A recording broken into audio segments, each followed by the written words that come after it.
My wife's rich family demanded that I sign a prenuptial agreement, and she cheated. Now, she's begging to reconcile because I'm leaving her penniless.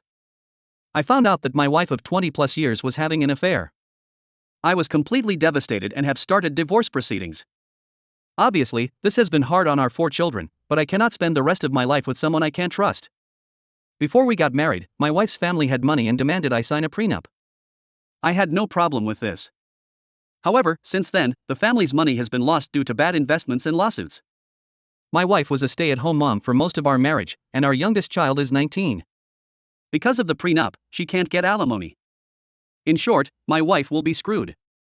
The only thing we own together was our house. While it is paid off, my wife won't be able to afford the upkeep or the homeowners association fees, so she will effectively be homeless. I have no intention of giving her any type of support for any reason. Since serving my wife with divorce papers, I have refused direct contact, as my lawyer has advised. However, she's now playing dirty by getting the children involved. We have 2 boys and 2 girls, and my wife has been pleading with them to get me to agree to halt the divorce proceedings in favor of counseling. After I told my children that I had no interest in wasting any more of my life with that woman, they have all essentially backed off, except for my oldest, Christy. She's very close to her mother and can't imagine a life where her parents aren't married. Christy tells me that her mother realizes her mistake and will do whatever it takes to make things right. She says that I owe it to the family to work things out. I refused and told her that it wasn't her place to make those kinds of demands. Since then, the only time Christy talks to me is when she's sobbing and asking me not to destroy the family. I understand that this is hard for her and have offered to pay for therapy so she can cope, but she said there wouldn't be anything to cope with if I wasn't trying to divorce her mother. Since Christy is being too emotional to act reasonably and has refused therapy, I have resolved to limit contact until after the divorce. However, my other children are saying that Christy's behavior is getting worse. Alright, I read a couple of responses and just wanted to clarify a few things.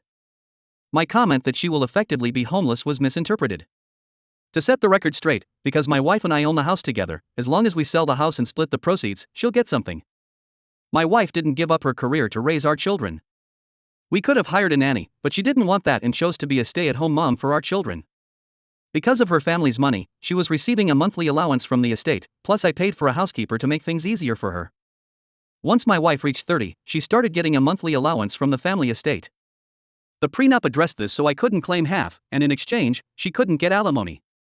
I didn't want my children to get involved in the divorce. My wife decided to do that and even brought up the reason why as a preemptive strike. I only talk about the divorce when someone else brings it up, which Christy wants to do all the time.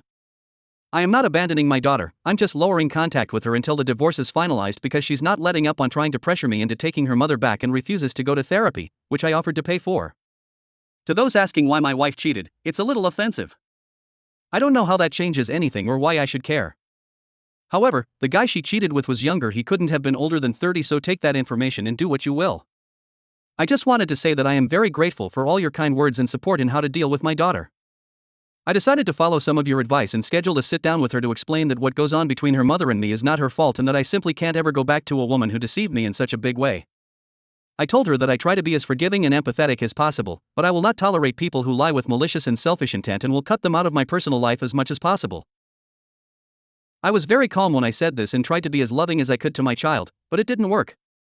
Christy ended up breaking down and again tried to convince me not to divorce her mother and just forgive her. I refused, and in the end, I went no contact with Christy for a while. I only spoke to her again 2 days before my other daughter Jane's birthday, through a text asking her not to bring up the divorce since this was going to be the first time my wife and I would be in each other's presence since I filed. I sent the same text to her mother and didn't hear anything from either of them. On Jane's birthday, things were a little tense and awkward, but I thought it was going well until my wife decided to be passive-aggressive with a speech about how good it is to have family together during important events. Everyone saw through her act, and my son Jack called her out, saying she was selfish for bringing this up on Jane's birthday. Christy started defending her mother, and Jane, understandably upset, revealed that the only reason Christy was on their mother's side for reconciliation was that she not only knew about the affair but helped her mother cover it up. There was a big fight that wasn't going to get resolved right then and there. I ended up leaving and was heartbroken all over again. Not only did my wife betray me, but my own daughter did too. I knew she was closer to her mother than me, and I was okay with that, but this? I don't know what I did to make my eldest daughter so disloyal to me, but I am now resolved to go full no contact with her until after the divorce and possibly for the rest of my life.